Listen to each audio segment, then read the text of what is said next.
Here. Good morning and welcome to the Wright County Board meeting of November 28th, 2017. We'll begin this morning with our Pledge of Allegiance. I pledge allegiance to the flag of the United States of America and to the republic for which it stands, one nation under God, indivisible, with liberty and justice for all.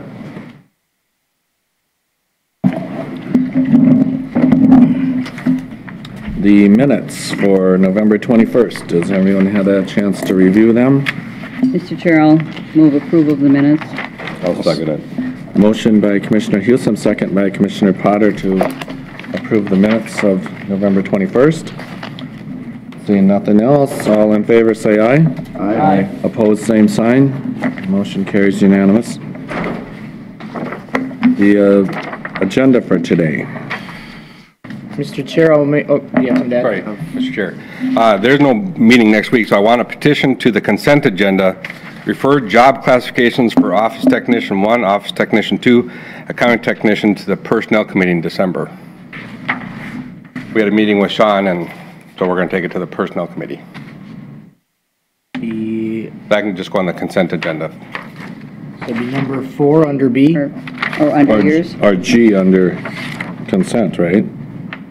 Or yeah, you can put it on, you want it on your item, number 4. That's fine too. Doesn't matter. Doesn't matter. Lee, you're okay with that? Either option will work. Either number 4 under B, auditor treasurer items. Let's put it there. Okay. All right.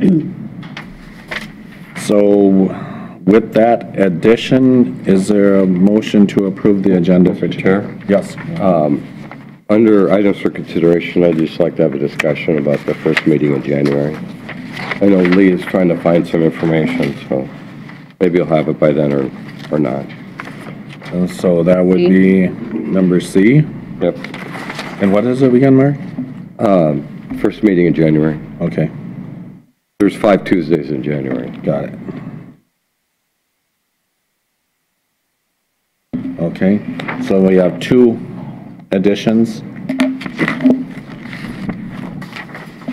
With that, is there I'll make a motion to approve the agenda as amended. Motion by Commissioner Daleiden. Second. We'll give that one to Commissioner Potter. Further discussion? Seeing none, all in favor say aye. Aye. Opposed, same sign. And now the consent agenda with the 1 addition. I'll make a motion to approve the consent agenda. Second. Motion by Commissioner Daleiden, second by Commissioner... It doesn't matter. Okay. All right, we'll give that to Chris. All right. All in favor say aye. Aye. Opposed, same sign. Motion carries. Our timed agenda, Mr. Robert Hevala. Good morning, Bob. Morning, Board. I'm really excited about this first item. Remember last year we got our first year of the award for Certificate of Excellence in Financial Reporting. Yeah, I'm proud to say that we got that award again. I attribute a lot of this to the work that Lindsay had done. So today, Board, I want to acknowledge the fact that we received the award of Financial Reporting Achievement for the 2nd consecutive year. Lindsay has the plaque, has the medallion. Nice. So if you don't mind, it's her first one here, so I'd like to get a photo. Or if you'd like to be in that. You have your camera out? That'll go up on the front entrance up here. Yeah, this plaque is displayed up there. Okay. Good. So there's a paper one that we can hang in our office. Mr. Chair, Yes, something we should also get in the Potter. paper. What's that? Isn't this something we should also get in the paper? Well, sure, if Ed wants to snap a This picture. is- Do you want to bring us, have Lindsay come up, and you guys want to come around for a picture? It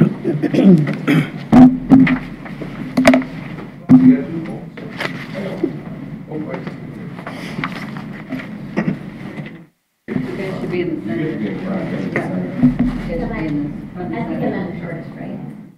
Lindsay, stand up. Maybe a little bit shorter than me.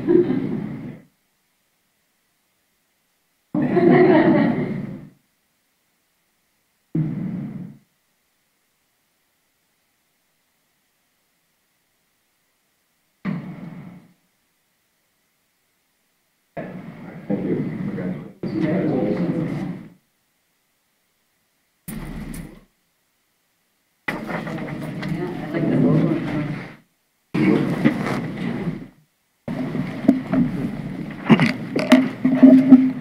Mr. Chair, Yes, go ahead, Commissioner. for the public, Bob, would you explain a little bit more on why you received this award and what it does? Yeah, I'd be glad to.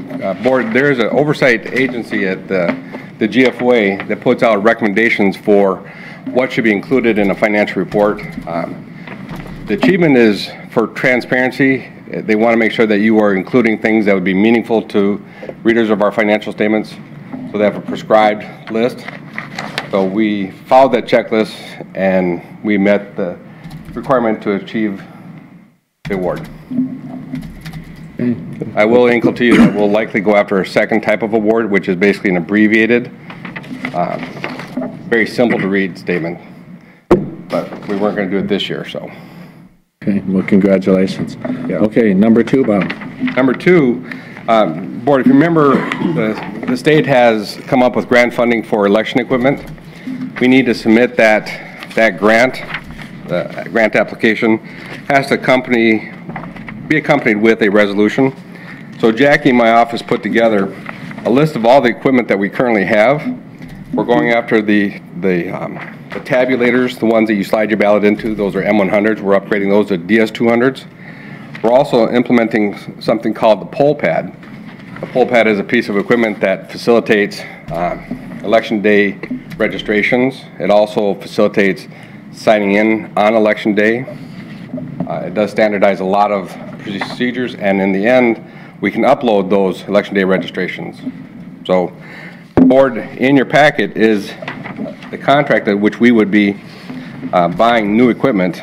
And we included both the M100s and the poll pads. I'll make a motion to approve the elections equipment grant resolution. I'll second that. Motion by Commissioner Lyden, second by Commissioner Vetch. This is a resolution. Derek, do you want to start it off this time? I just had a Go question. ahead, yeah, sorry. Same here. When I was, Discussion. reading the models and that kind of bad. thing, so the A and the B, I don't know why I got kind of mixed up about, the numbers and things. Right? So, so the E, S, and S as opposed to, well, the M100 and AutoMark, so we're going with, the existing equipment information? Right. So what the grant application requires that we disclose all the equipment we have. Okay. And the AutoMark is that machine that you can put in your ballot and then touch the screen or Got whatever it, and help okay. mark your ballot. Yep. All right. I just wasn't sure when I was going through these last night, so, okay, thank you. Mr. Chair, Go ahead, Commissioner Vetch. was still the original plan for the poll pads in 2018, then correct, and the tabulators in 2020? Is that still the intent? That is still the intent. Board, remember just a couple weeks, or was it last week, I had you approve the contract for the software for the poll pads. We do intend to use those for the March elections to give them some training on how to use them. You have to apply for the tabulators at the same time as the poll pads, that's why? Yeah, we're making a grant for all the equipment that we can. Okay. We're not going to get some $100,000. You could be surprised. Not true. Good try. I'll start the resolution, Mr. Chair. Okay, Aye. go ahead. Mike? Aye. Aye. Aye. The resolution carries unanimous. Next up, Bob. Or the third item on the agenda, and Matt didn't know I was going to do this, but he's the one who's recommending that we actually reestablish our records for County Ditch 13. So I'm going to put him on the spot and let him talk to you a little bit about this. Commissioner Chair, yeah, I am requesting that we do a reestablishment of records for County Ditch 13 to the tune of $16,200. Under your authority, you can redetermine records based on them being lost, destroyed, or otherwise incomplete.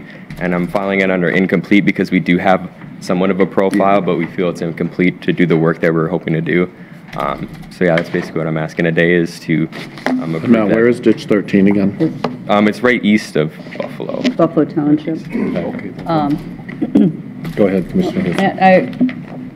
Kind of going through this and had some questions, or had questions from someone in the township about this, and, what the impact would be, I guess, to each landowner. Is that to be determined with this Yeah, study? The plan as The far as reestablishment? right now would be to reestablish the records and then do a redetermination of benefits after the records are reestablished. Yep. So that would obviously have implications, but for right now, we're just working, wishing to work with Houston Engineering just to, see where we actually have along the ditch and if there's anything that's changed, so. But there, so the scope of the overall scope of the project is like $16,200? That was So- Houston's bid, yep. Pardon? Yep, that was Houston's Yep. bid for this project, so. Sure. Go ahead, Commissioner Potter. Thank you, Mr. Chair. Matt, just for the general public to know that we are obligated under law to maintain our ditch records. We're fortunate in Wright County, we don't have a lot of ditches compared to some other counties, but most of the ditch records we have are grossly incomplete and need to be dealt with, and we've been knocking them off. We're 1/3 of the way through, about that, Bob? Pretty close, 1/3 of the way through of having records compiled and complete records. Moving forward, some of these ditches are over 100 years old and haven't been maintained. I think all of them are over 100 years Well, old. yeah, but pretty some of much. them are probably a little younger than that. Yeah, that's true. What they did, because I know the one in Albertville is in the mid to late 30s of the 19th of the last century. But the thing is that a lot of these things, records were done by townships, and then who's got the records, who knows where they're at. And we just have to do this to make sure we're compliant, because as development comes in some of these ditches, we need to make sure we know what's going on there so we're not flooding people out. It's a good thing to do. It's our obligation under law to take care of these records, and that's one thing that we have been serious about, going through the whole county and getting these in. And I'm glad that Matt's on board now. He's a recent hire to help us with our ditch inspections and records and everything else to help get this reconciled, just for the public's information there. Okay, anybody else? Yeah, Mr. Chair. Go ahead, Hey, Commissioner. Matt, in the future, can you bring us a map? Okay. When you bring these, any type of a ditch? Just include it in your packet. Yeah, if We you get would. mixed up because numbers don't correspond with where they're located Yeah. when they were established, so. Yeah. Yeah, I know, I agree, and that is my first one, so I'll Just- definitely yeah. make sure to do that in the No, future. we'll let you go this time. And just another question too, since I had a call, so we've been out talking to some of the people on the ditch system, or how does that? I think we had some communication in the past, and that's why we asked Joe and the people at Houston Engineering to propose a bid for the project, Okay. since our records were incomplete, or we felt they were Yep, incomplete. to reestablish. Okay, I will entertain a motion to adopt the resolution. So moved, Mr. Chair. Second? Motion by Commissioner Potter, second by Commissioner Vetch. This is a roll call vote. Commissioner Potter, could you start us off? Aye. Aye. Aye. Aye. Resolution is carried unanimous. Or if I could just briefly alert you, we're getting a lot of calls. The assessment letters had gone out, and people are wondering what's going on. In reaction to Governor Dayton's establishment of the clean water, that we have to acquire this one-rod buffer on drainage ditch systems and 50 feet on open waterways. There's a lot of attention being paid to our ditch systems now than we haven't had in the past. Hiring Matt, the first thing he's done in the first couple weeks here, he's going through our files and finding out if we have enforceable drainage records. So 13 was an example where we have a repair being requested. To what extent can we repair it or potentially improve it, is we have to have those records. So you're going to see quite a few of these coming up as he scours our records. Mr. Chair? Go ahead, Commissioner Light. Regarding some of the ditches and the one-rod buffers, Matt, have you had a chance to visit with Wright County Soil and Water? Because there's some fundings available for purchase of some of those one-rods or some help with that? Board, before he gets up here, I will alert you that that's one of the things that we're actively going after, is there is money out there for the open waterways. It is our intention to ask the state to help fund some of the clean water portion of the drainage buffers that are being asked for. The buffers required on 103E ditches is, in the 70s, was meant to prevent maintenance in the future, to stop farming up to the edge of the ditch. Now with Governor Dayton's bill, it's all about clean water.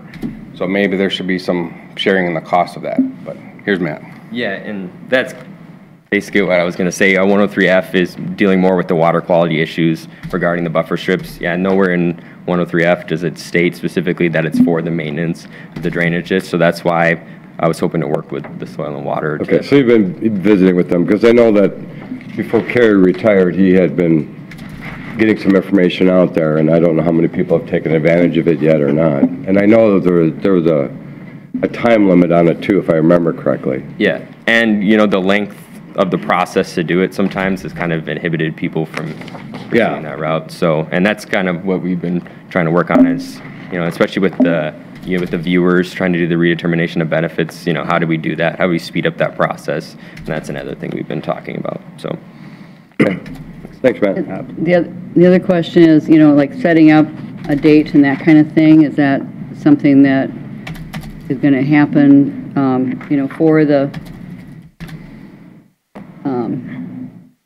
setting up a informational meeting, a date, time, location, that kind of thing? So are we going to set that up with the benefited or the current people, or On each drainage system? Yeah, and I'm assuming, especially since we sent out some assessments and we've been discussing with landowners, you know, we might be, you know, we've had some requests for maybe partial abandonments, you know, requests for, you know, there's such things. So I think there'll be quite a few public hearings that will be discussing these issues.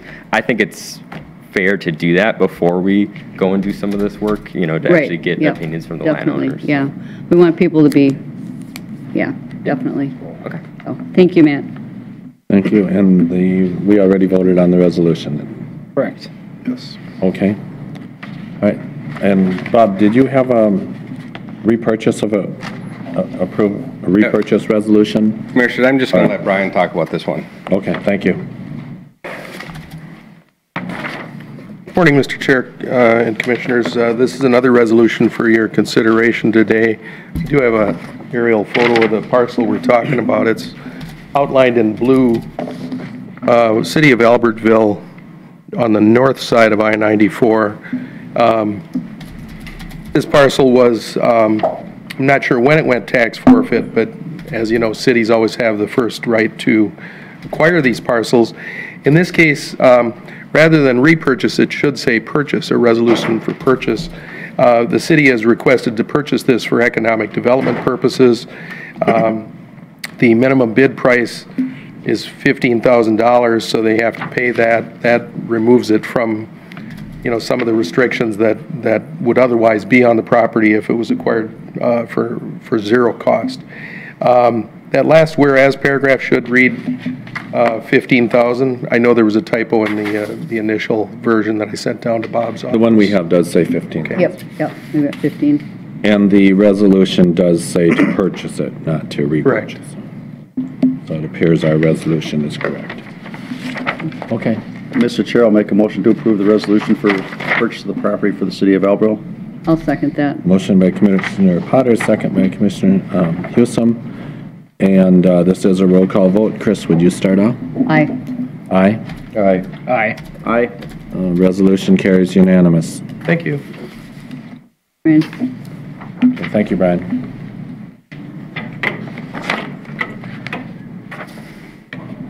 And next up, we have Darlene House and Jack Fulton.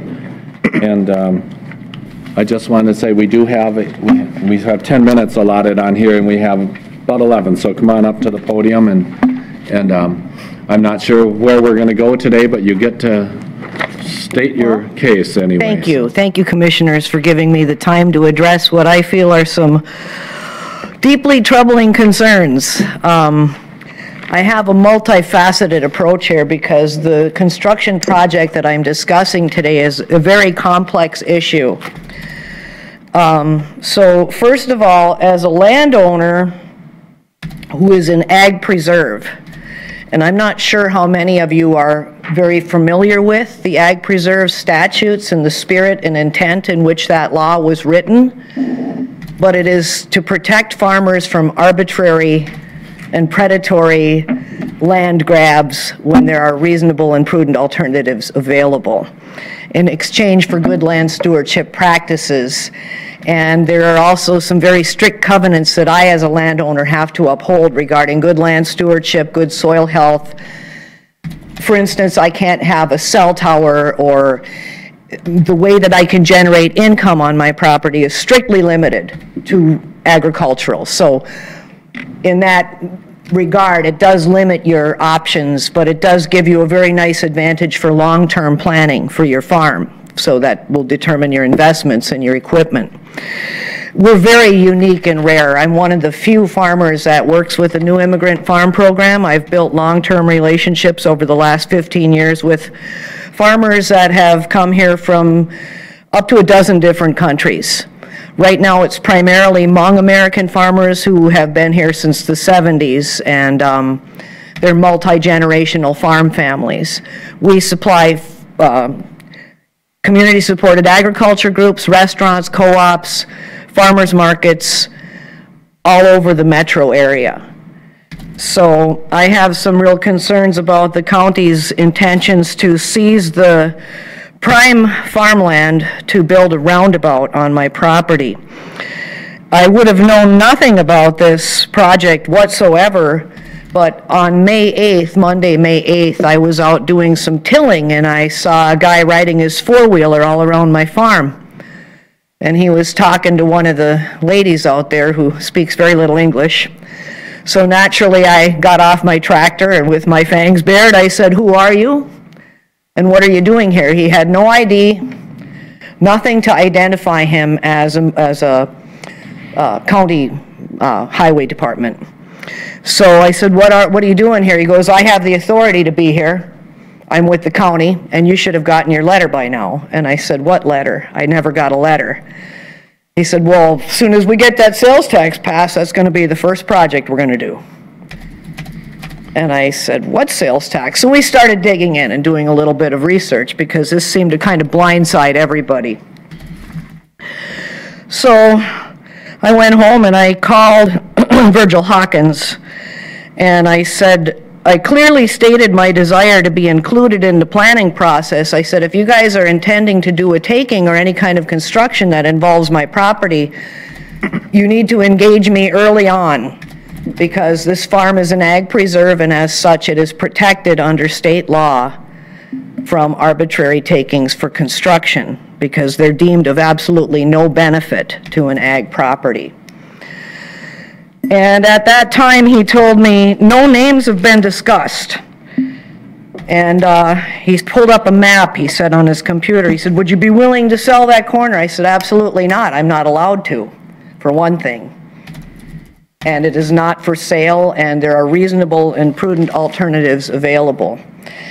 And they seem to keep thinking of that corner as a problem. Now, Barthel Industrial Parkway has been there for well over 30 years.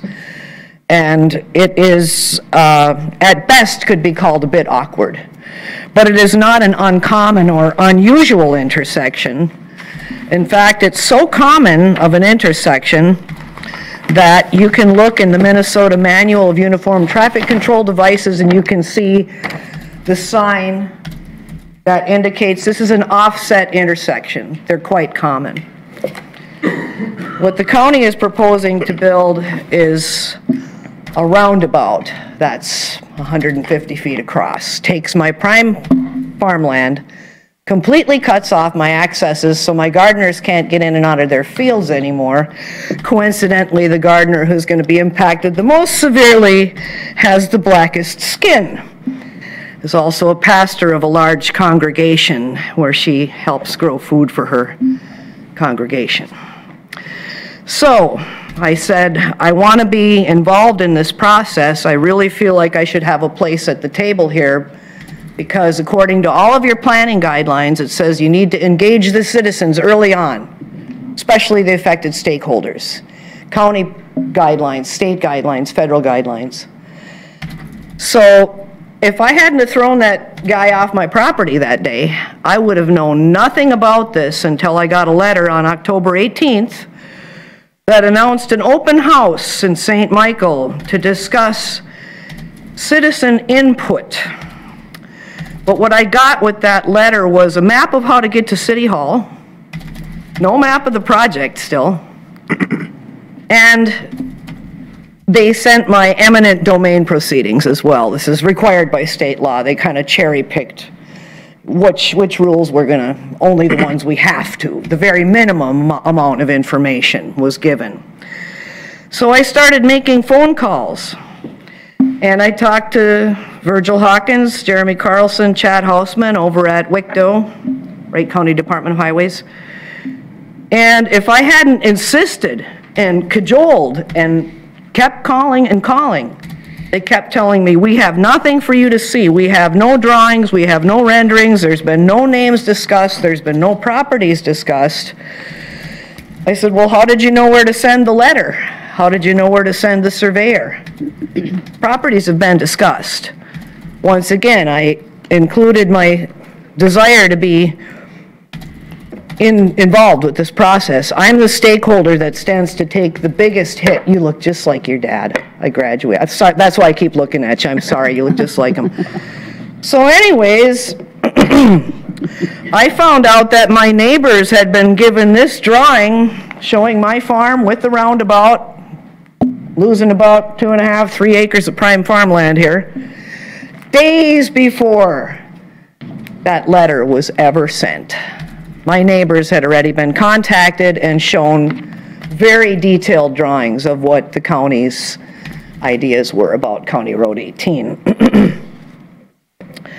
So that just kind of fueled my desire for transparency and accountability here. So I started looking a little closer at some of the plans. When I finally got to see the plan, it showed this massive overbuild. The original figures for that project on the county's own information state that it's $2 million for their estimate for that construction. The plan that we were shown at the open house was nearly $4 million. So when we got to the open house, it was very clear that there was absolutely no genuine interest in engaging the public in this planning process. It was a done deal. It was an absolutely stupefying display of roundabout propaganda. 2 giant 12-foot jumbotrons with CGI imagery of all these scenarios in the roundabout and how it's just going to make everyone's life so much happier and safer. And roundabouts have statistically been proven to reduce fatalities, but they have also been proven statistically to increase the number of minor crashes. And if you've ever tried to go through this one here by Perkins when there's a train, or the one-laner out there and you wait for 5 minutes, it's a longer wait than it was when it was a 4-way stop. So at the open house, they handed out a fact sheet, and there was still no documentation, no mention of a roundabout. But they mentioned they did a sub-study, and this is, I'm sorry. No, I don't want to interrupt you, but we do have just 2 minutes, and because the 9:30 thing is a public hearing. All right, they told me they'd give me 20 minutes, and if it went over, it probably wouldn't be a problem, because this is a pretty big deal. It's only. So I'll go quick. So the fact sheet says the study that you're basing all this on is from 2004. This data is no longer relevant. That study was done at the height of the housing bubble right before the crash of 2008. Those data sets would be completely irrelevant at this point.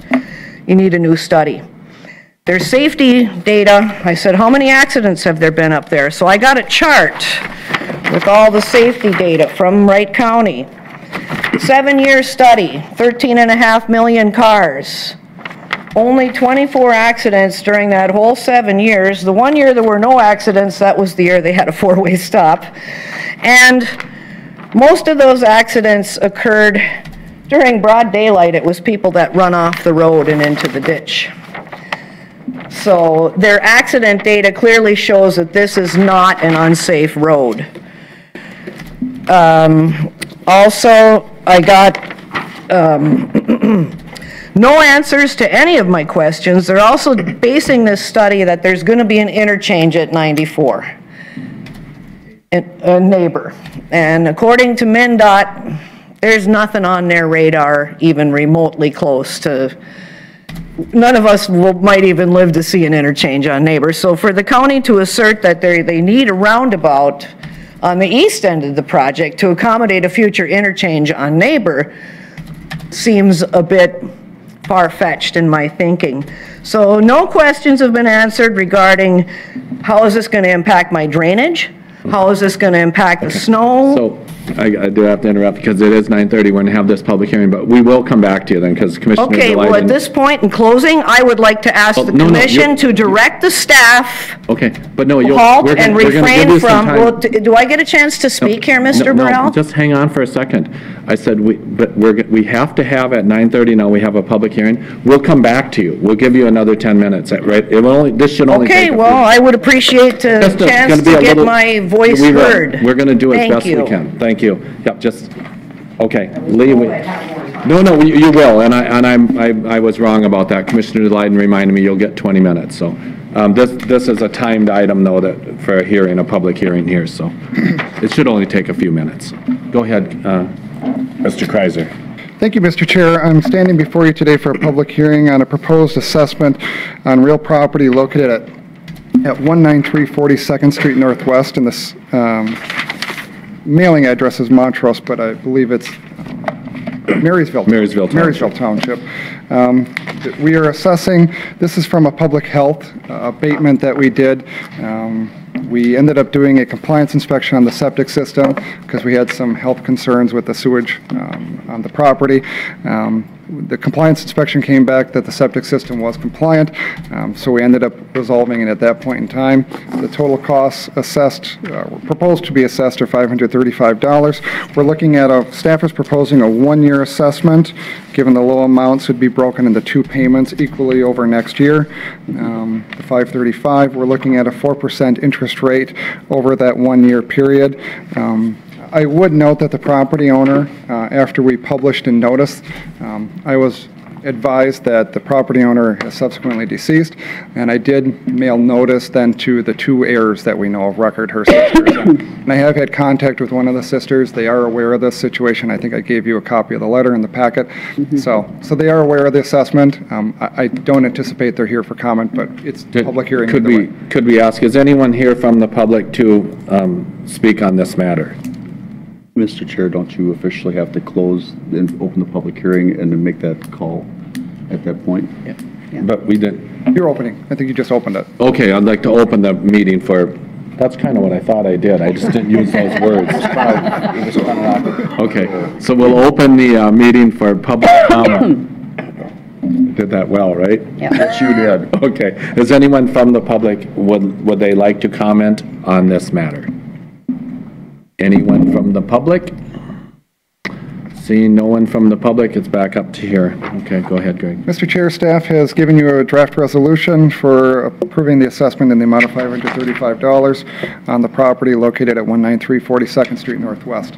I do have a question then. Yes. So if the property, let's say the heirs do sell this property now, the septic system is in compliance, they don't need, because it would have to have gotten checked out anyway. Yes, Mr. Chair, and that's one of the things I pointed out to the sisters, is that this compliance inspection is good for 3 years, so it helps them if they end up selling the property in the next, well, we're about a year into it, so the next 2 years. So we're really doing a favor, huh? Well, to an extent, we kind of did help them if they sell the property in the next 2 years. So, to an extent. It's not a cost that I guess would be lost. They would have had to do it either way. right, yeah. Okay. Anyone up here? I'm going to we'll close the public hearing. I think I already did, but if not, back up here, does anyone have any Yeah, I was kind of curious how often this may happen, that, we think they're out of compliance, we check it, and it turns out, it seems like it's got to be kind of rare. This is a very rare one. We don't even have, this septic system on this property was so old, we don't even have records for it. It was designed in the 70s. And when planning and zoning looked at the other properties in the surrounding area, everyone else has a mound system, and we thought for sure it was failing. So when it came back compliant, it's a surprise to everyone, and it's great news. Right, that's, yeah, good to know, but, yeah, I didn't remember ever seeing any thing like this before, and, yeah. But. Okay. Mr. Chair, I'll make a motion to approve the assessment for the property of 193 42nd Street for $535. I'll second. Motion by Commissioner Vetch, second by Commissioner Leiden. Further discussion? Seeing none? Roll call. What's that? Oh, it's a roll call? I have to start. I'm going to just say, I'm going to vote yes for this, but because we don't have a provision in there, but I really would like it if, when public health does this again, and to find the system to be compliant, that they can eat it. But I'll have to do that in Was it another district- proceeding. Wasn't it the district court that ordered it, but is it public? No, but We public started- health initiated the proceeding. Yeah, it ended So, up with an injunction, yes. Because otherwise, then they could go out and basically just say, we're going to do an inspection here, and everybody's going to have to pay a bunch of money. I know Commissioner it's Burrell, if I rare. could, the only reason we ended up inspecting the system is because we found sewage in 5-gallon buckets in the yard. Yeah, there was reason. That's the only reason we did that. We don't go out and cherry pick people for Okay, for well, I inspections. won't be around here after a few years, so I expect the rest of the board to keep an eye on you then, so. So in a couple of years, we want you to inspect the property just south of, Ours are both brand new, they better be compliant. But that's what you'll do, you'll come out there and order an inspection, then I'll have to pay the fee. Commissioner Mr. Chair, Burrell, unless you- I hope you are doing what the property owner did. Yes, Mr. Chair, I don't want to see any 5-gallon pails out in your house. All right, roll call vote, I vote aye. Aye. Aye. Aye. Aye. Okay, resolution carries. Thank you. That's That's it? it for that public Miss hearing. Ms. House, I'm sorry for the interruption, and, Sorry. No, you gotta keep schedule. well, that's, the public hearing things, that's what I was trying to, we do have a kind of a schedule we have to, because people would come in at a set time for that, so. Okay, as I was saying before, I was so politely interrupted. Okay, if I hadn't have wheedled that information out, it never would have been given. They had no intention of showing anybody any information unless they absolutely had to. So that was very dismaying. I feel very, very disrespected because all of my attempts to be involved in this process, according to all of the planning guidelines, have been just completely ignored. And when we got to that open house, I thought maybe there'd be some engineers there that I could ask technical questions, elevations, drainages, how do you intend to deal with the runoff? Because it seems like almost every time that road has been touched, it's made a very negative impact on my drainage. So another angle I want to come at this, none of the data that I've been given here as far as safety, future growth, none of it matches. There's no justification for any of this. These statistics are 14 years old. They're based on a false economy. They're based on false, it's fairy dust. So my next angle is the environmental part of this. These roundabouts need to be lit up all night long. The proposed buildup is wider than the freeway is between Maple Grove and Rogers. It's massive. The parcels to the north of that 50th Street, there's only one of them that's for sale. It's been sitting there for a long time. It has pretty poor development potential because it has a lot of wetlands on it. They're also landlocked and very close to the freeway and have very poor access. A lot of the big businesses don't even want to move to Rogers because they say the access is too poor. So those parcels, I'm curious, there's no plat approvals pending, there's no developers, there's no growth projections for that area, and to try to justify an extra 12-foot wide lane in the middle, they call those suicide lanes for a reason. I didn't come up with the term. But you're adding a huge expenditure onto this project that will support nothing. There's, I think, 5 driveways on one side and 2 on the other, and there's nothing scheduled there. As far as getting traffic in and out of Burningwood on the south side of 50th Street, those guys have been living in that development since the 70s. Burningwood was developed, and there's been evolution from a gravel road to what it is now, and that road was actually just recently reconstructed. And not reconstructed, but it did have attention in the recent past. That trail is virtually brand new on the north side. And so, well, we can argue the point all day long. I have a lot of concerns about light pollution. There's been no addressing of mitigation of those sweeping headlights all night long, sweeping headlights. 360, and the overhead. The newest studies on light pollution show direct links to obesity, heart disease, depression, diabetes, and have shown to have negative impacts even on the biomes of the soil. Now, the Big Woods was an area of special concern that St. Michael just spent a lot of money to buy, that sensitive habitat area to preserve it. That's going to be lit up like a Christmas tree all night long. That's really concerning for how that's going to affect the wildlife in the Big Woods, the owls, the nocturnal animals. Also, the corridor where that proposal is, they're saying they want to encourage more truck traffic in there. It's a really low-lying corridor where 94 comes through. You can see the brown cloud hanging in the air on most days.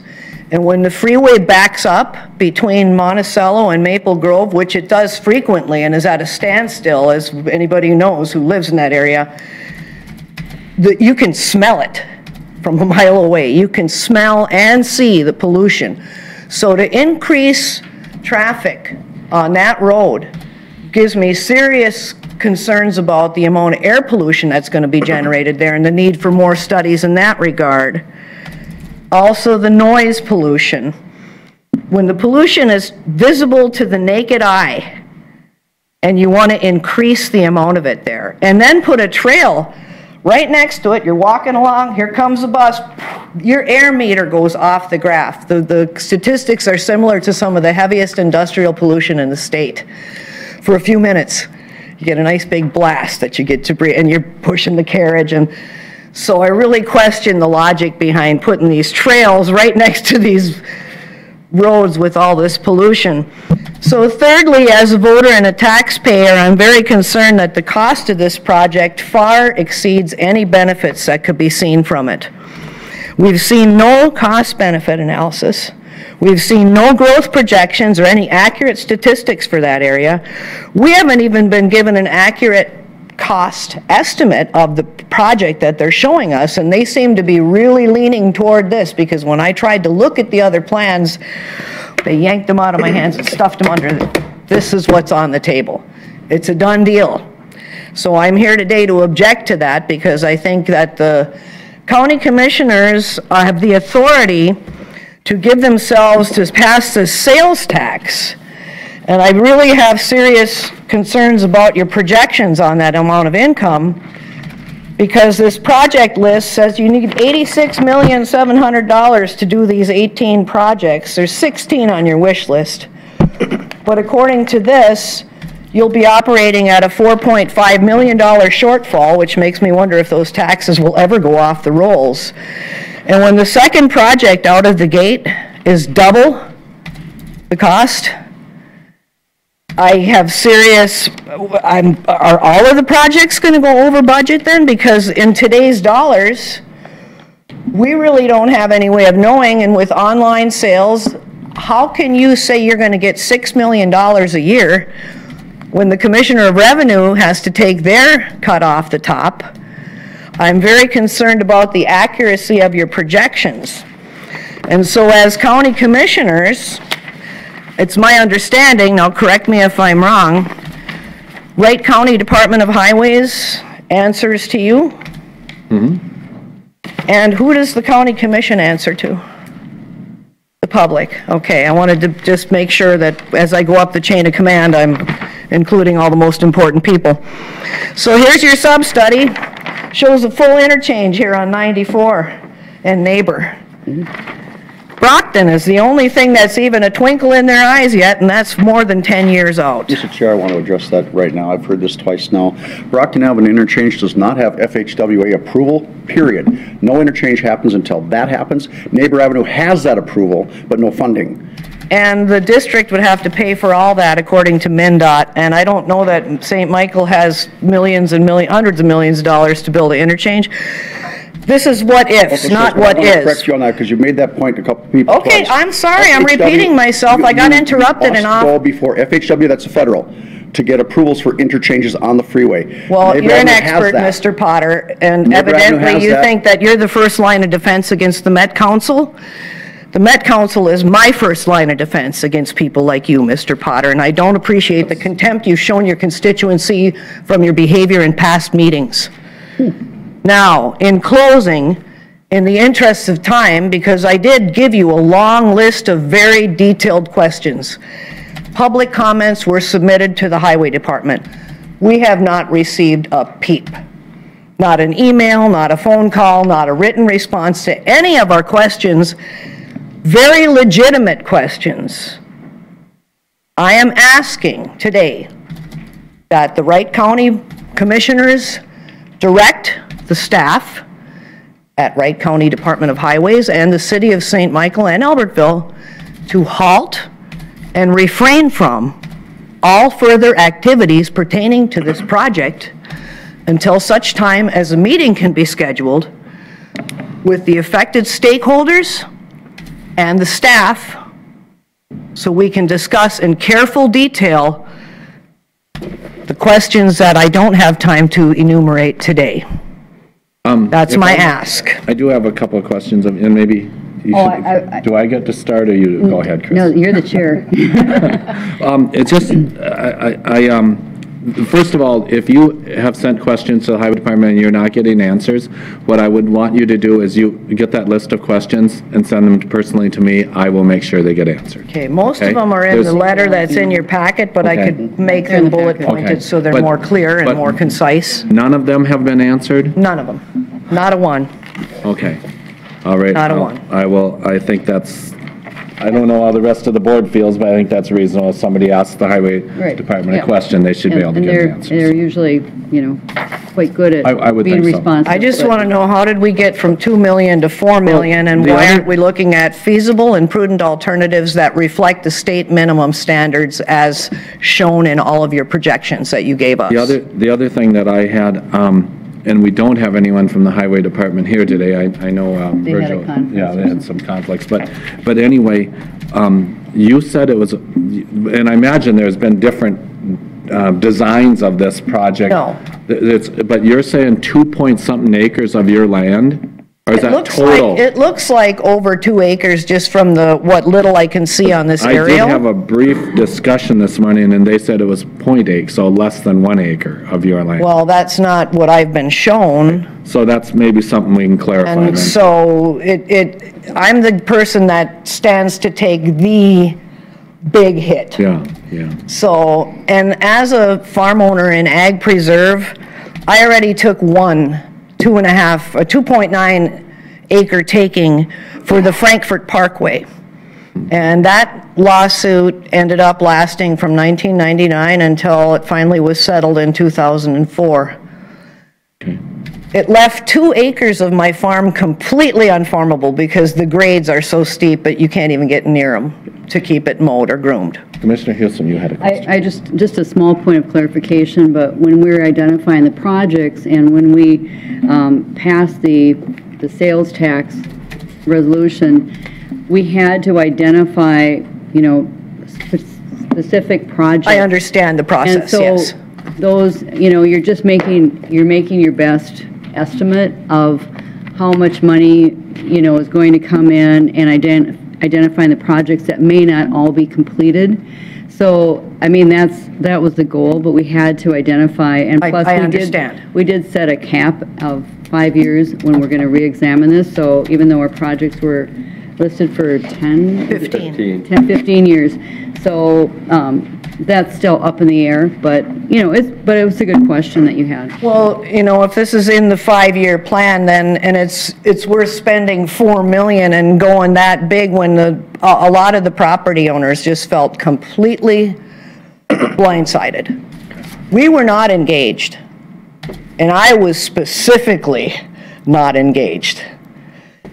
Mr. Chair. And this was when I asked repeatedly to be engaged in the process because of my Ag Preserve status, because I took a taking that I did not want and had to get forced into taking. The Frankfurt Parkway, it was supposed to bring so much development.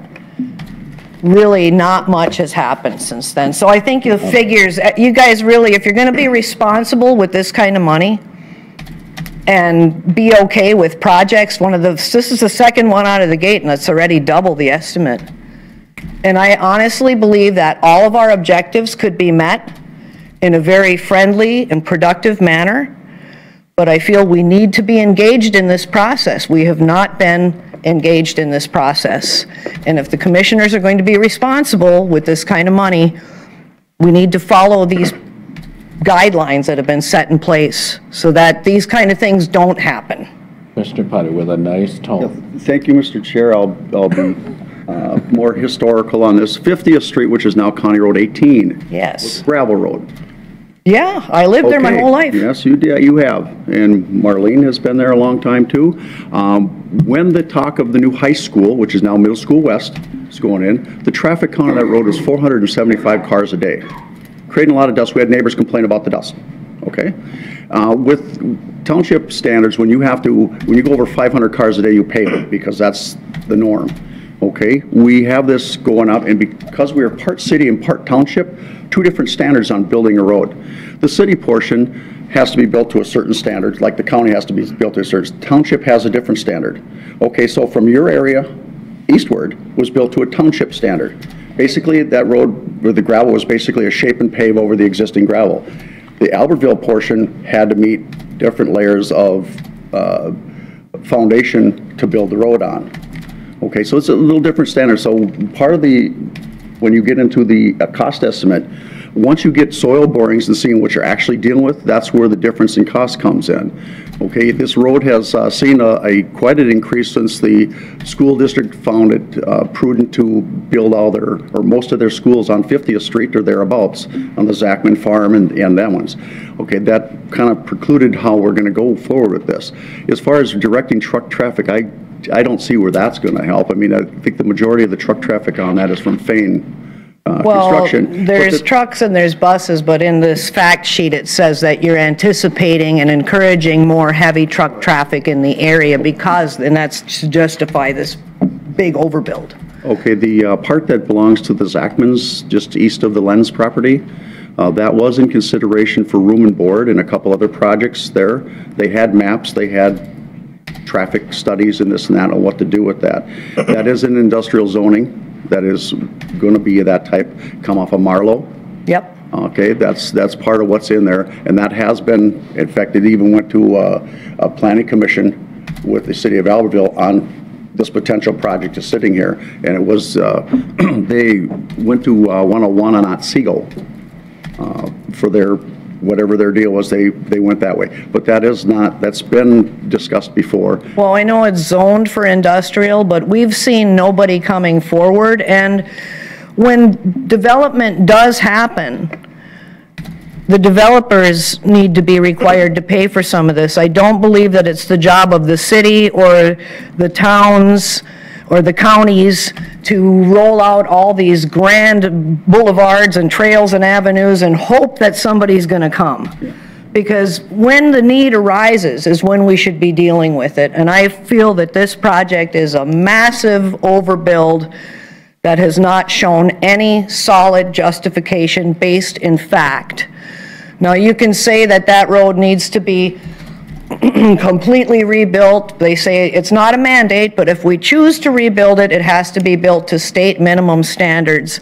I would like to see a depiction that reflects state minimum standards and requires no takings and no assessments, because this is getting, people can't even make a left turn out of their driveways anymore because of this thing.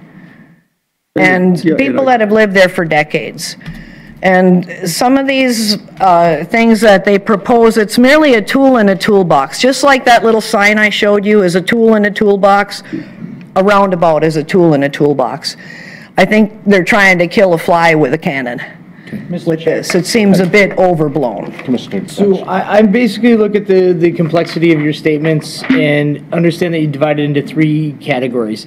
One of the issues is the acquisition of your land. Ag preserved land. The other part of it is the process that you've gone, the process that has taken place thus far. And the other part of it that you're stating is the county spending. I look at it based on what you closed with, that the other two, the county spending and the land acquisition, could be mitigated had the process been better based on the statement that you made. So if we could produce some information and kind of massage this situation, there is a chance that Can we we can come talk? to a common ground. Like Joan Rivers, can we talk? Absolutely. Is it possible? Because at the open house, I went in with a completely open mind, and I was told there's going to be alternative drawings to look at. Well, the alternative was the bullseye right over Dennis Fain's house. Now, why would you even waste time doing something like that? That's a complete waste of money. You know that nobody's going to support somebody's house getting taken. But Barthel Parkway was put in to accommodate the Fain property. It was fought by the city engineers, McCombs, Frank, and Roos. I have a letter back in my files, I should have brought it today, that said that road never should have been built that way. Because now the house farm is supposed to be penalized for someone else's bad planning. It's St. Michael, Albertville, and the county. That's what makes it so complicated. There's 3 municipal bodies that have to work together. And when I asked the guys at that open house, I said, are we going to get to sit down and talk about this? Is there any way we can discuss some feasible and prudent alternatives as required under the Ag Preserve Law? And they said, no, this is your chance. That's why I'm here today. And that's why I'm asking with all respect and extending the hand of diplomacy and saying, can we sit down with all the affected stakeholders and some staff who actually has some real, solid, valid data, and let's look at this and let's look at some reasonable alternatives. We have not been shown those, and we have not been included in the process. Hence the bearing of the fangs, which I'm sure if you had such a long and contentious history of decades of the city of St. Michael trying to come after your land and chip away at it and chip away at it, you might be a bit upset yourselves, especially when you're assuming that you're protected under state statute. Well, I think asking to uphold the spirit of that law. I think we had a couple commissioners that knew a little bit about this. Now we have a few more that, and I think you did a very good job articulating your point. Thank you very much for your time. I appreciate it. All right, thank you. Mr. Chair? Yes, go ahead, Commissioner Line. Darlene, to answer one of the questions you had on there about more open government, this board has done a lot to... I'm sorry, Mark, about what? I didn't... About the open government, about having more open? Transparency, yeah. And this board has done a lot since we got on. Everything, the agenda, all the paperwork that we see is all on the public website now. You can watch the video as it's going live. Online. Yeah, I do. So there's a lot more openness than we've ever had before. And I wish, that's great. I appreciate that. And I wish you would have come and talked to me. I tried to come up when I got my oil changed a few times, and you were out drumming up business for the sales tax, and I tried to talk to you, and I know you sit on a lot of different committees. I know you have a lot going on, and you're probably the most knowledgeable guy sitting here about a lot of this financial stuff today. That's why we got to talk about this more. That's why we have to have the dialogue. Because nobody reached out to me. I see you at the gas station. I go get gas for my tractors. You came out once and even told me some advice on one of my tractors. This is a few years back. So Darlene, you guys are my homies. You're my district. Darlene, you remember the history. That was a city township project before.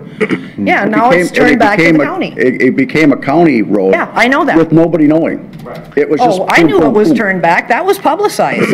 Well, it was quick. It was in the local paper. Yeah, it was quick though. My name's Jack Fulton. Commissioner Dahlheide, and I appreciate that you are being more open, and I applaud you. And I don't doubt your sincerity, but in that spirit, what I would like to suggest is the next time you're doing something as consequential and momentous as debating and approving a countywide sales tax increase, that you not just have one public meeting during your regular session. We have several. I would propose that you go to every commissioner's district, schedule the meeting there, and do it in the early evening so people have a chance to attend. And we did have. People don't always know what's going on. We did have one in the evening. I appreciate. I wasn't aware of that. I beg your pardon. I wasn't. We try. I mean. I know you do, and I know you're all busy, but I just wanted to respectfully make that suggestion. Yeah. And we also, brought it up at the township meetings and that kind of thing too, but yeah, Thank you, you try I appreciate to it. get the information out there. Thank you very much. Did you have any more questions for me, or can Jack give a couple of statements?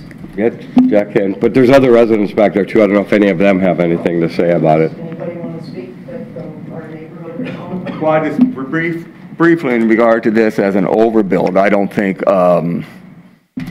the accident statistics that Darlene mentioned merits a roundabout for the so-called sake of safety. I would say the double left turn lane is a solution looking for a problem.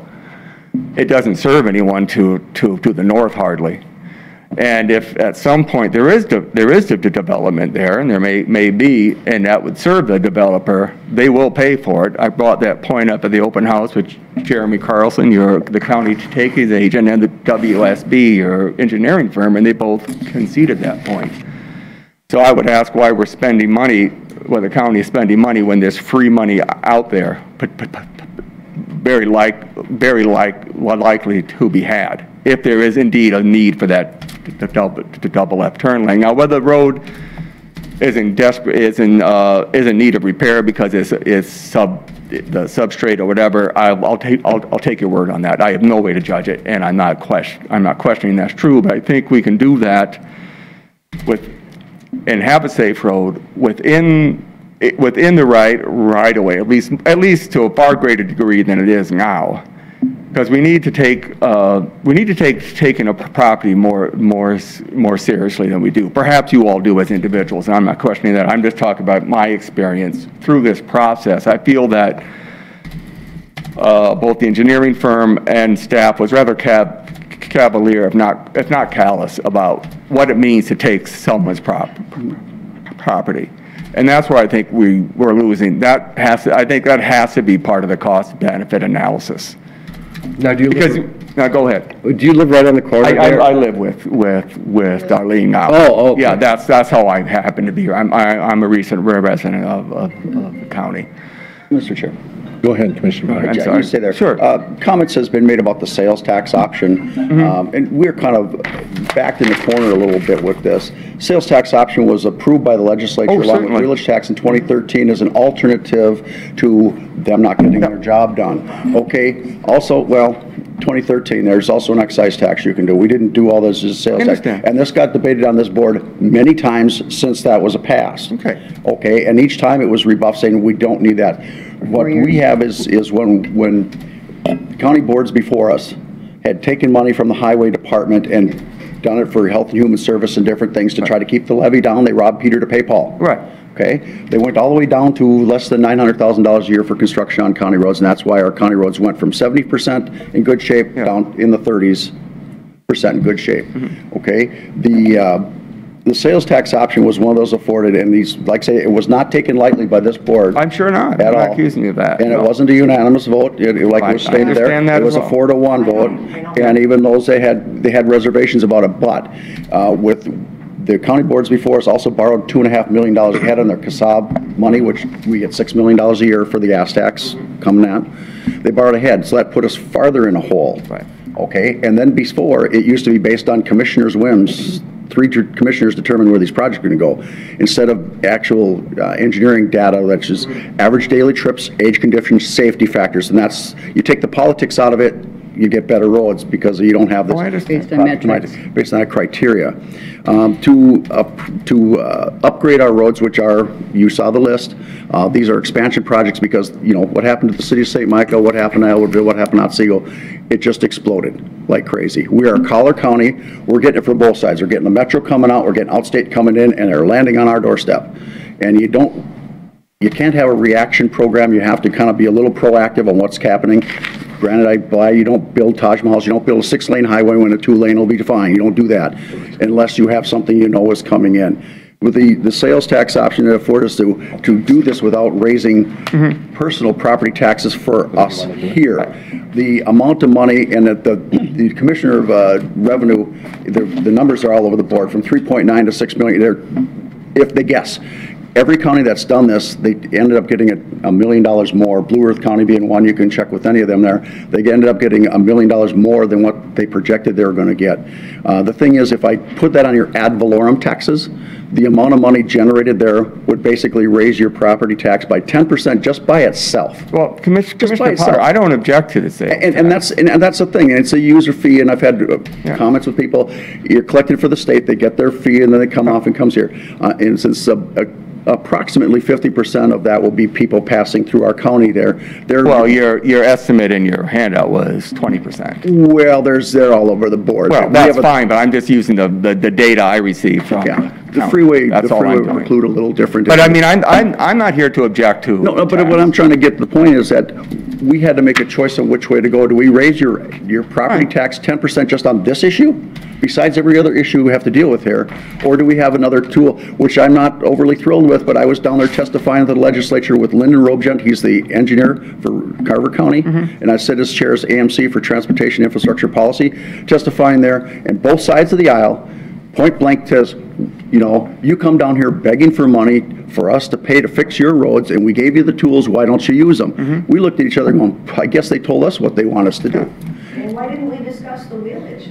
Well, we're getting off, we're getting off point here. Yeah, I agree. We're getting off point. I'm not here to object, I'm not objecting to the sales tax. Mr. Chair, my only point was that it's not off task because it was brought up here of the sales tax. It was brought up, so it's not off task, Commissioner Delyden. I know, but we do have some other things we need to get to. I'm not objecting to, I don't object to. But I'm just trying to give the explanation so anybody else out there is seeing why we did this instead of, Mr. Chair, there's a gentleman out there with his hand up. Oh, come on up. You almost have to talk at the podium other time, otherwise we won't hear you at the meeting. Just give your name and where you're from, too. My name is Pat Roddy. I live in Burningwood. Right alongside 50th is my house. Okay. Behind my house, for those of you around the area know it, is a lowland. Part of that property is owned by a resident back there, but a majority of that is the big woods, and it has well been acquired by, I'm not sure if it's the city and the DNR, but at any rate, there's a amount of water there that in a wet season, that water from that area will come up. The back of my house to the lot line in the back is 90 feet. It'll come up to within 30 feet of my house. Whoa. And it'll flood. Initially, when I built the house there in '88, it was a dry year. I'm a city boy in South Minneapolis, didn't know anything about wetlands and such, but when I was asked by the town, it was a township at the time, and Dave Melanson, who was the president of the township council at the time, came knocking on my door, asked me if they could put a ditch in from that corner, from that back area, that wet area, kitty corner through my lot, my two lots, to the stop sign on McAllister and 50th. So I wanted to be a good guy, you know. I said, sure. No paperwork anywhere about it. They came, he hired, I believe it was Miney's diggers to come out with a backhoe. They just started digging and dropping. There was no transits, no elevation, pitch, and all that kind of stuff. Nothing was done in that respect. I think they just followed the lay of the land and dug a ditch through there.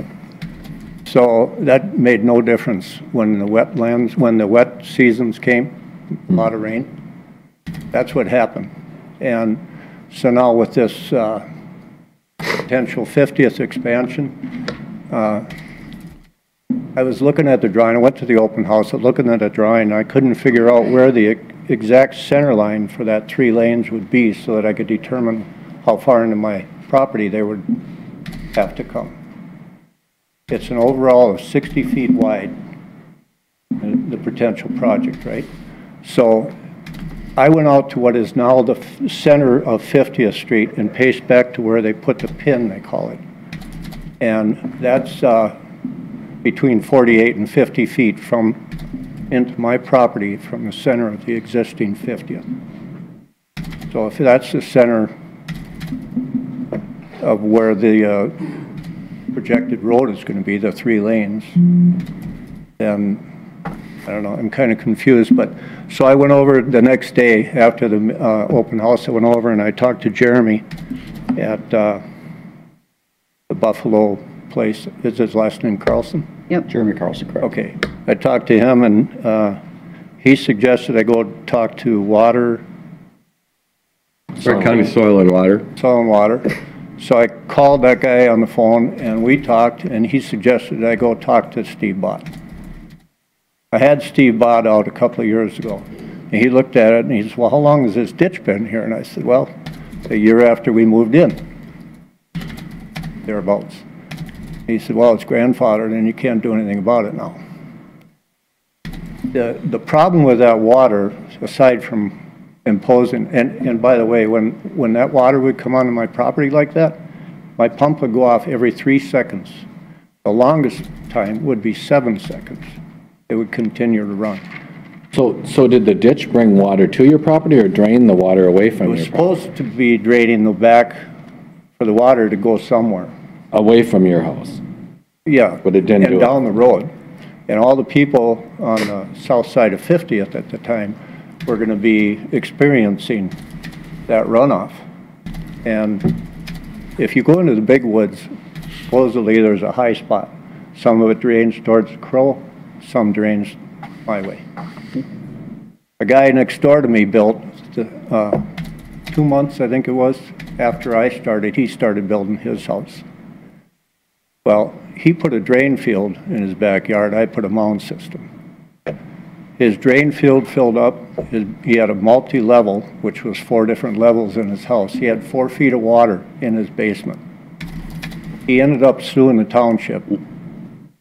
They picked his house up, moved it down behind Danny Fain, and put it on a new foundation. Maybe you're I was on the city familiar with council that. at the time when that happened. Yeah, and the guy to the south of him is affected by the water. I don't want this water in my property, obviously, and I'm wondering what we can do if this 50th is going to go through. It's going to have to be a collaboration of sorts from myself, the person on the other side of the fence who owns the property that the water is on, and somehow for somebody with the title to talk to the DNR, I suppose, at some point and see what can be done as far as if you were to drive onto interstate and you're getting off and you're coming down and you see a low spot with a manhole sitting there and the water raises a certain temperature, it'll drain into that and run off respectively, maybe a lift station.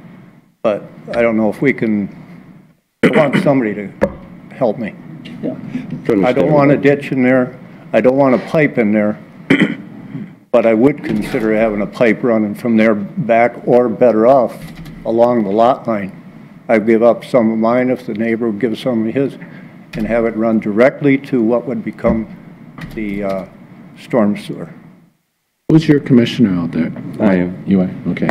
I would get in touch with Mark, too. Yeah, He can maybe coordinate all these entities together. Mr. Jeremy seemed to think that was a good idea to highlight that at the open house. I don't know if we ever did, but talk to somebody, and that would be an important issue. Might be a time to fix it, too. It's not just going to be me.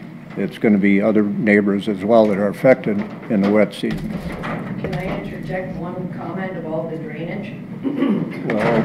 Yeah, you should come up to, you should come up to the mic, though, so we can hear you. Well, it's recorded. There's a culvert that runs underneath 50th Street.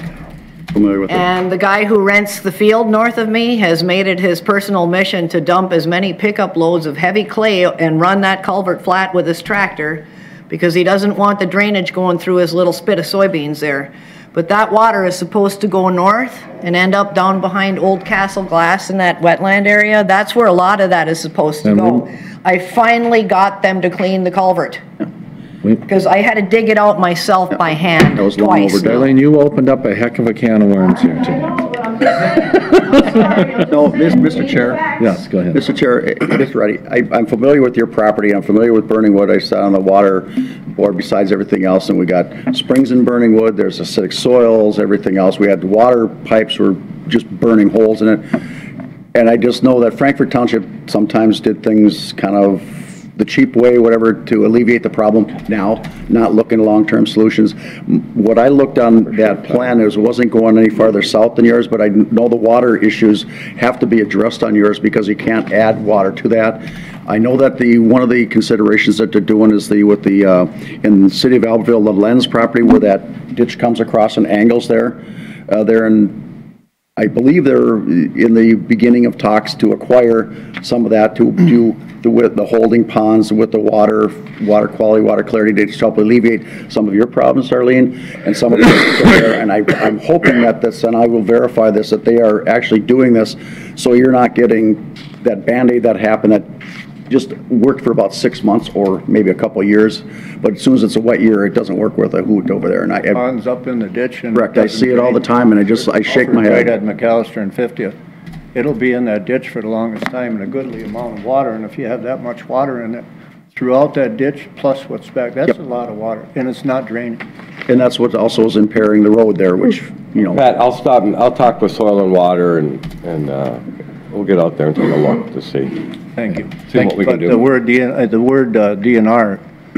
Well, I'm not sure the DNR would. To me, looks like a wall, so I don't know. Yeah, and that's why I'll talk with Soil and Water. Thanks for your time. Thank you. Just Thanks, Pat. For his information, the DNR doesn't get involved until the Soil and Water does a citation or does a report, something. They don't just jump in right away. They make Soil and Water start. Unless it's a unless it's a public water, and I doubt that is a public water. No, it's a runoff. It's a runoff. It's a different thing. So Soil and Water is the first place to start. But that's what happened with the neighbor next door. They allowed him to come back and build a second house there after sewer and water got put in the roads in Burningwood. And then they came out, they being the DNR, came out and deemed everything around that house from McAllister, around the house, surrounding the house, wetland.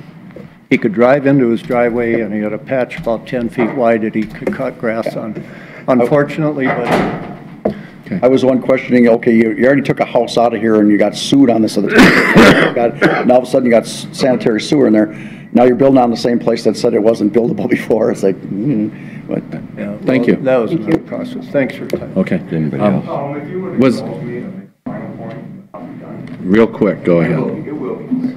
I just want to reinforce something Darlene said, that in the Wright County Department of Highways Project Information Fact Sheet, they say this particular project we're discussing today was identified in the Northeast Wright County area sub-area, transportation study dated June 2004.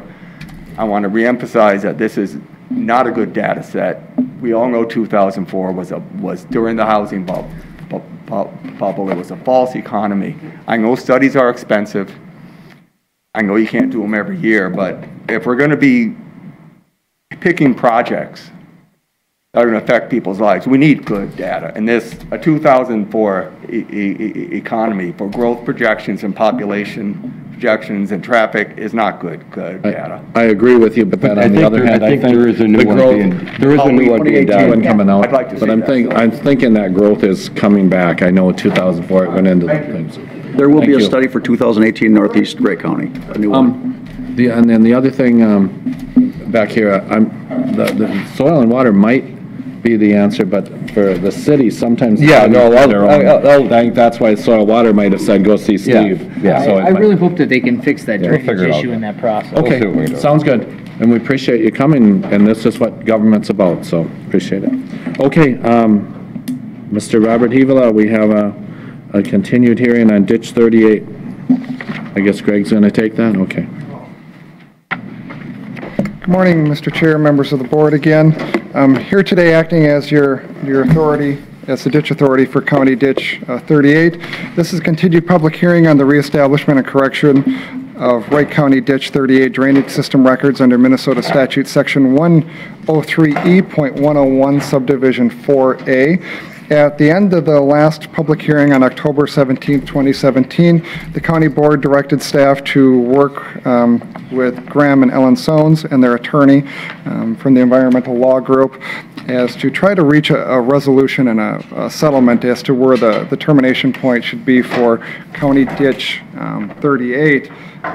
Staff and our engineer met with the Soneses on their property, and I think what we ended up reaching here, a consensus here, and the engineering is to terminate the point, numbers don't show up here, at station 6 plus 75. So pulling back the termination point about 675 feet. And that puts it right at about here, about the line. Greg, can you turn the map so north is up? There you go. That's it right there. There you Perfect. go. Makes more sense. So the termination point, 675, is approximately about there. And that's about where we did the clean out to this Yes, past year. It's a few feet far. It's about 75 feet downstream of where the last excavation ended. Okay. So adding about 75 feet onto that. And Joe Lewis is here to talk about an engineering aspect of it.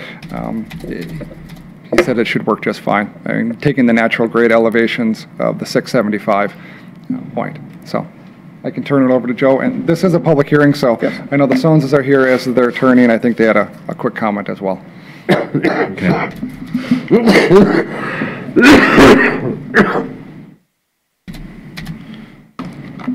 Thank you.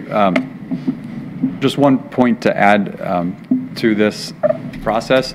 You know, our basis for determining a adequate endpoint for the system was to look at the natural ground elevations beyond the end of a agreed upon endpoint of the drainage systems to ensure that the drainage system would still perform for those properties upstream of the Soneses.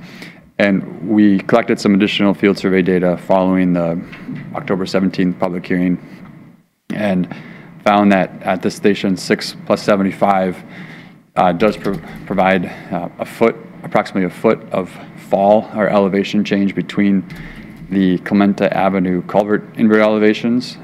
And when the system ends at station 675, there's some assurance that the drainage will continue to function as needed if the ditch is maintained to this stationing by maintaining that open constructed channel down to that point.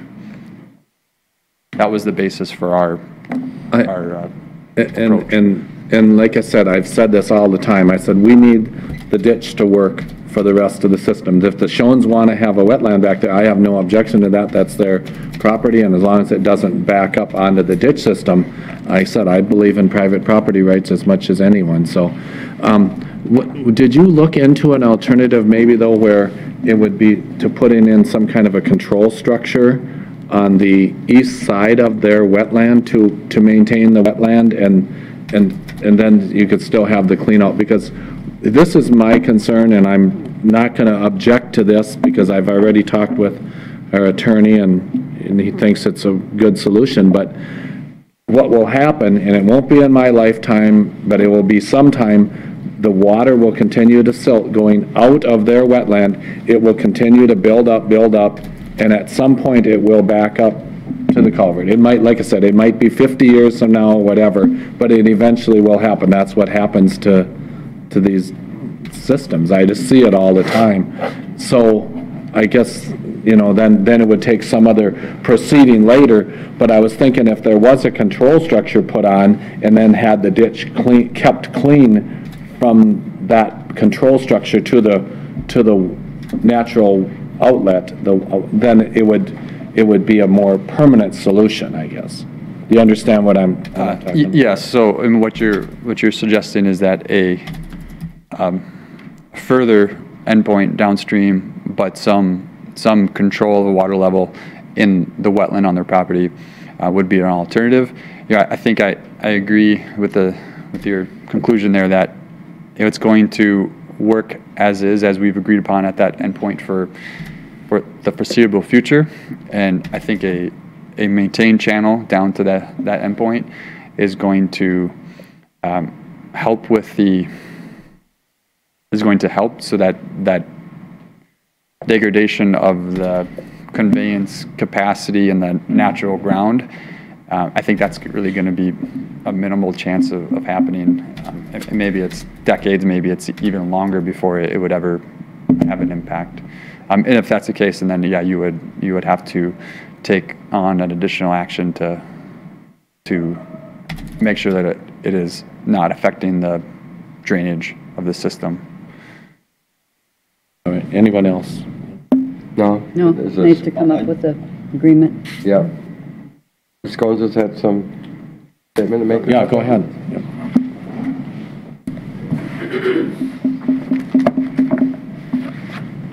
Thank you, Mr. Chair, Commissioners. Just a quick comment. Again, my name is Susan Weems, and One second. Oh, yeah, you get name for the record, please. Yeah, She said it. I was just getting there. So, Okay. Again, I'm Susan Weems with the Environmental Law Group, representing the Sounds. I was here at the last hearing and made some comments. I just want to reiterate that the Sounds are in agreement with extending the current dig out where they have already digged an additional 75 feet. I want to remind the commissioners that our legislature, through the Wetland Conservation Act, has mandated that we preserve our wetlands. It's a state mandate. It's a goal of every local governmental unit. And destroying the wetlands is completely against that whole proposition that our state is trying to preserve. Those zones are trying to do the same thing. They're trying to preserve their wetlands for everybody. It benefits not just them, but it benefits everybody upstream and downstream, because it acts as a natural filter for the drainage of the property. So while they want to preserve their wetlands, they also understand that there are drainage issues for their neighbors. And that is why they, with their own money, dug out a portion of their land so that their neighbor's property wouldn't flood. So they are trying to be good stewards, at the same time trying to accommodate drainage. This is extending this ditch another 75 feet, gets very close to the wetlands, the type 3 wetlands, which are very valuable and are more protected under the Wetland Conservation Act than the other wetlands. And so they're still, they're concerned that we're getting really close to those wetlands, but in the spirit of compromise, are willing to do this. So I encourage the board to adopt the agreement that the Sounds and the county has preliminarily agreed to. The alternative is, there's so much litigation alternatives. There's appeals to the county district court of the decision. If the wetlands, if that fails and the wetlands are, dug further beyond, there's appeals to the Board of Water and Soil, to Bowser, and then there's appeals to the Court of Appeals, and it's a very long and expensive process. And that money can be spent draining, helping this current ditch. It can be that those funds can be used for some really good purposes. And since this system, according to your own engineer, is going to work, and your concern about sometime down the future, he is, according to our experts, not likely. And so I think, I just highly recommend. Who would say that? What expert said that? Joe did. He said it's not likely? That it's 100% likely. That in the near future. Oh, in the near future, no, I got that. Yeah. But in the future, it is 100% likely. But I didn't hear him say that either. So if you want to call him back up and ask him what he thinks, that's great. But I didn't hear him say that. So anyway, I encourage you to accept the resolution. I have to say thank you. That's all right. They kicked it down 100 years. We can kick it down 100 years too. Solve the problem now. Predecessors did. Yeah. Mr. Chair. Okay, go ahead, Commissioner. And the Sones, they had their attorney speak for them, but being that this was a little bit contentious at first, I want to hear it from them that they are okay with what transpired after it all shook out, because I want to hear from them, because ultimately you are the landowner out there and you were affected by it, and Okay, my name is Graham Sones. I'm the landowner. This is my wife Ellen. Yeah. As far as the siltation over time, I understand that completely. As we went through last time, it's 5 feet of fall. It's one thing I know about water is water finds a way, even if it's a ditch or not. But it's a natural waterway. The DNR has already called this a public waterway. It has a number. Okay. So you're into the area now where you are within a public waterway with this ditch. When the ditch was dug by us again, that was determined by a couple of different factors. The farmer, the ditch inspector, and the extent of which we knew it had been done in the past or from our aerial photography. So it's legitimate compromise, I feel. Right now, we're sitting in the bottom of a type 2 wetland. The water gets to that point and it starts spreading out. It's all undulating cow pasture in there from old days. There had never been a ditch beyond Station 6. I feel like pulling it back to 675 is providing us with 75 feet of buffer, which there should be, between phosphorus-loaded water, ag runoff water, to a natural pristine water body. And I'm really not concerned about silt because that's why the ditch is there. We can clean that ditch out. We can clean that silt out. We want water quality. We are willing to dig a water quality pond, a settling basin, to handle silt, to deal with it, which has been dealt with in the past. And beyond that point, the silt that we can't catch, yes, it'll slowly start to silt in. But the fact that there's people there and digging it and they're concerned about it. And by the way, we talked to our neighbor, Pat Slonik. His words are, as long as there's water flowing in that pipe, I'm happy. Yep. No, you guys have been great, and I said that is an excellent filter for the waterways. I mean, you're cleaning up downstream water. I just hope, like say, however many years it is, when you do need to do some clean out, you can still leave the wetland, but to do some clean out on the outlet, whether it's 80 years from now, 100 years from now, we have neighbors as nice as you guys. They're not going to worry about that. No. Oh, okay. Because you said those guys, so I was just wondering if you knew something. No. No. But I said you've been very good, so thank you. Thank you much. Graham, Ellen, thank you for working with staff to come to a solution to the situation. It takes some give and take on both sides to find a solution that works, and I appreciate you doing that. Yeah, even if it was having to work with Greg. Did he pull out the spinning bow tie on you? Did he do that one? Oh, yeah. Mr. Chair, and I just want to thank them for being part of the process and being reasonable on how we're going to come to a solution on this that everybody can live with.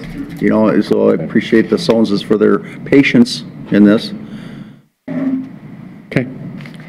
Go ahead. Mr. Chair, this is still a public hearing. I guess we can call for more comments, assuming there won't be any, but probably should just do that for the record. Okay, I guess we've kind of opened the public comment already, but we'll make sure that the comment period is open. Does anyone from the public have anything further to say on this matter? Anyone from the public? Bob, this is your last chance? Okay. All right, back up here. We'll close the public comment then on this and bring it back up to the board. And then, Mr. Chair, if you'd like a proposed motion, I can read one for you. Mr. Chair, I would move that. Mr. Chair, the proposed motion would be to direct staff to prepare findings in an order consistent with the proceedings, including responses to all comments received through the public comment process, that the draft findings in the order be written to effect the reestablishment and correction of public drainage system records consistent with the engineer's findings and recommendation, direct a recording of the order to reflect the reestablishment and correction of public drainage system records, and that we recess this hearing to the board's regular meeting on December 12th, 2017, or by adjournment to an appropriate time on the board's agenda, at which meeting we will consider findings in an order for the proposed reestablishment and correction of public drainage system records. You can take a breath now. I think I can. And I know Susan's going to want a copy of this, which I'll give her.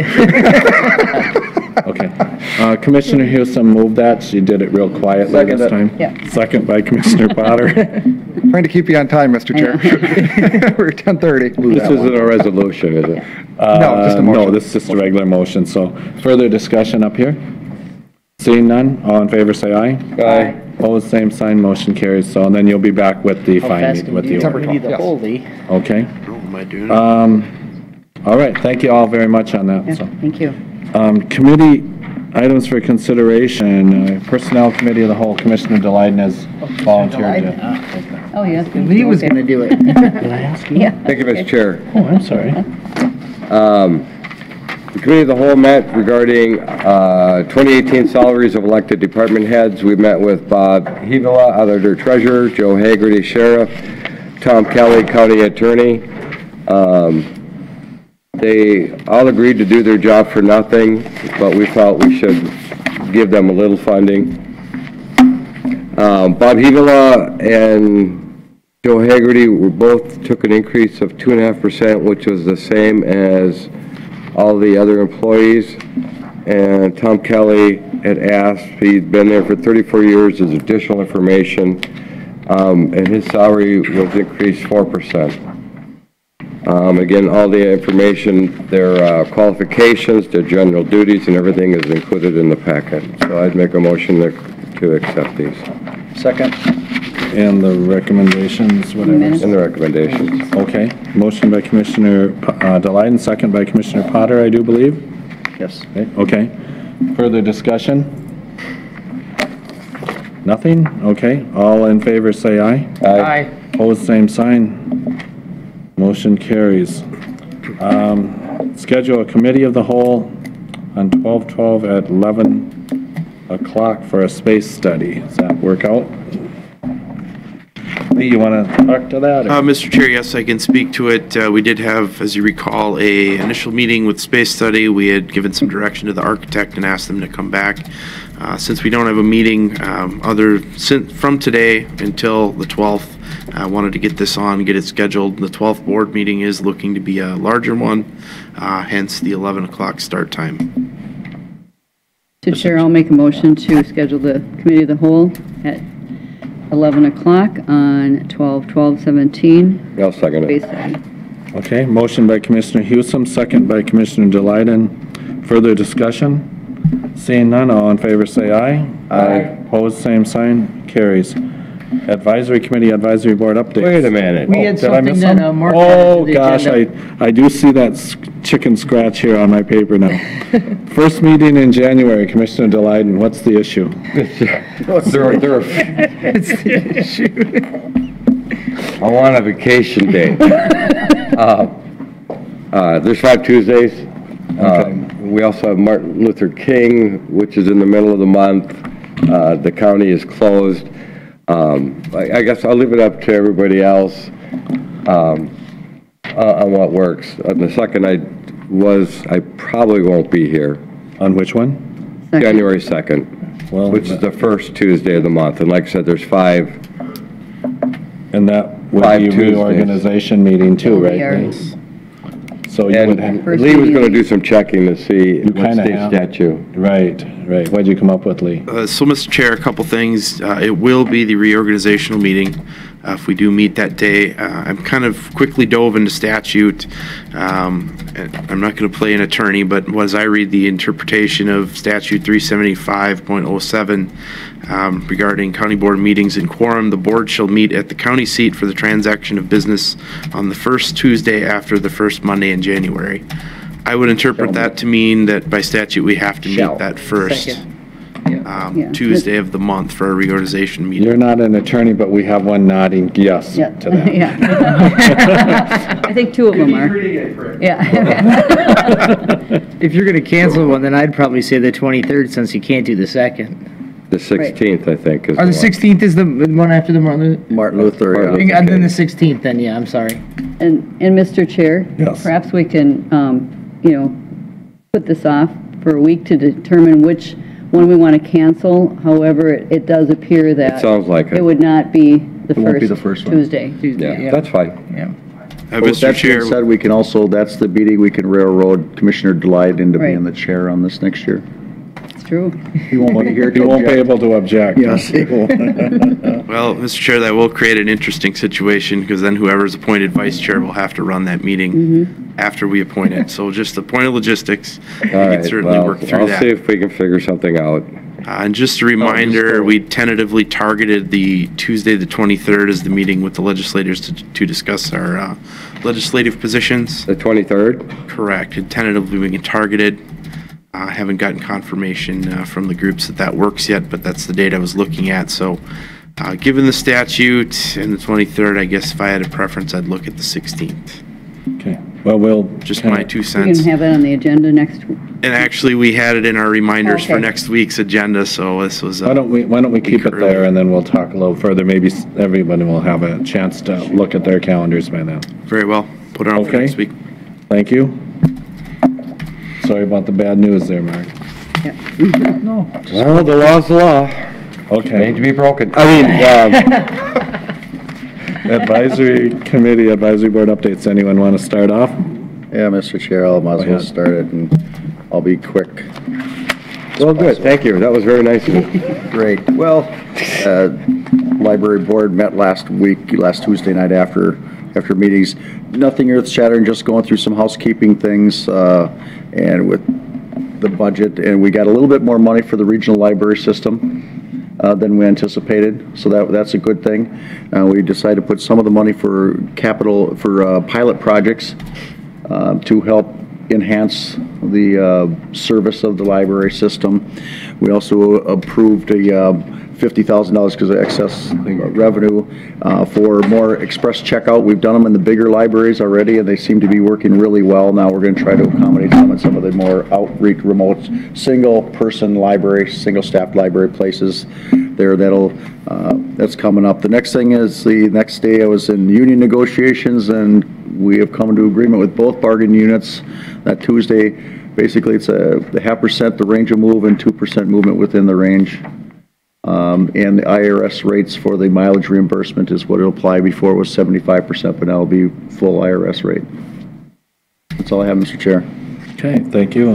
Commissioner Houston? Well, Derek and I had the Central Minnesota Mental Health meeting last night, and because we are changing the structure to go to the true 501c3 instead of joint powers agreement between the counties, we had a dinner, and we met the prospective slate of board of director nominees, which we later voted them in. And so it's the Wake Park Chief of Police, the former Mark Sizer, the former Stearns County Human Services Director. Former? Yep. He he's retired? Mm-hmm. Oh, I'll be darned. Yep.